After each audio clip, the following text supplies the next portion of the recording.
Welcome back to Confessions of a Time Monk. We're back in Bagno di Lucca at the Laszlo Institute of New Paradigm Research, and we've been for the past 2 days in a symposium on the new paradigm in holistic health and healing. And we're sitting now with our last speaker of the conference, Marcus Schmieke.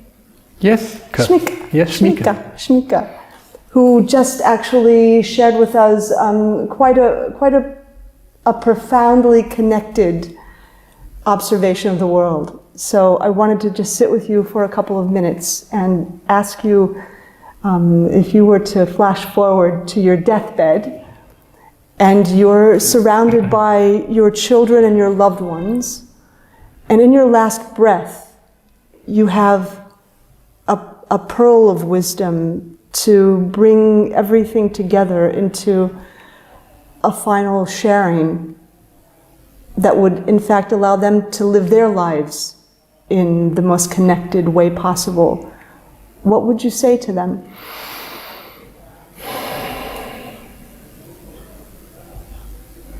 I think what I will say that time will be different from what I would say this time, but if it would be now, I would, to all those who still stay in this world, if I'm gonna leave, to just live their life fully. So to live whatever is inside them, to just live it and try to get everything out what is there and integrate it into one's life. This is something I think it's so important, because we just allow ourselves to live a very small, very tiny range of the spectrum of our life energy which we actually have. We restrict ourselves. So much conditioning through our upbringing, through civilization, through language, the way we think, the way we believe. To just question all those things and discover this 360 degrees, which life actually is. And many times we just live 1% of it. Because we believe it has to be like this. It always was like this. My neighbor does it in this way. Just discover 360 degrees of your life. And the second, I think it's what I would say now from my life experience, just look if people come to you. And life is mainly meeting other people. See what is their real intention, what is the real thing they want from you, and the real thing you can actually give to them. And it's mainly people come because they want to be loved. And they ask for something different. They ask for money, for this, for that. But this is what they really want, and this is what we can give. So I think this is very important, to just use each opportunity to meet another person. What is your feeling about what love is to someone?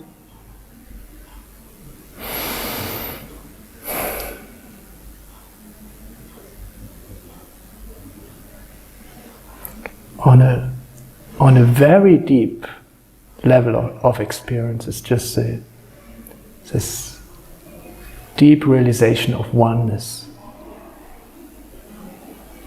And if you come a little higher, it's the connectedness. If you don't experience the oneness, just imagine you go to someone you don't even know and say, "You are me, I am you." It might be intimidating, so we express it in a different way. If you come to the more closer to our consciousness, it's a feeling for the other. It's empathy.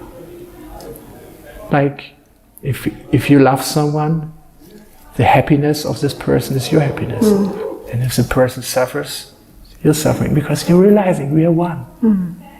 Just projecting it outside. So this empathy, just overcoming just one's own needs, and just feeling with the other person and sharing life, sharing visions. What do you find in the silence? You have in your being a very beautiful silence that's present. because everything around me is always very loud. I just love to be with many people. Before, in my maybe a few years ago, if I wouldn't have around me 10, 20 people, I feel so lonely. So, and even now, I'm just traveling a lot, and I'm living in a house. There's my family, there's my children, but there's all my friends live there, and we have even the companies. Everything is in one house. So community, you have community. Yeah, I love community. Yes. So, and I think especially in living in a way as I live, it's very important for me to have the silence inside. Otherwise, couldn't handle this. That everything is always so loud and busy. That's beautiful. I love that answer. We actually also live in community. So, and finding the silence within is a beautiful way to connect in that way to everyone. So how you make it with all this warm surrounding and then the lights without sweating. I mean, it's dying from sweating. No. Well, you're going swimming now. Yes, I'd like to. So I just wanted to grab you for a brief conversation because I was quite moved by your speech today. So I appreciate you taking this moment to sit down with us, and I won't keep you for too long so that you can go wash away all the. So many thoughts in the conference, so many words and different models and life stories. So it's nice to just jump into the water and give everything back to the unity. Well, I'm really happy to meet you, and thank you for sitting down with us for this moment. Thank you.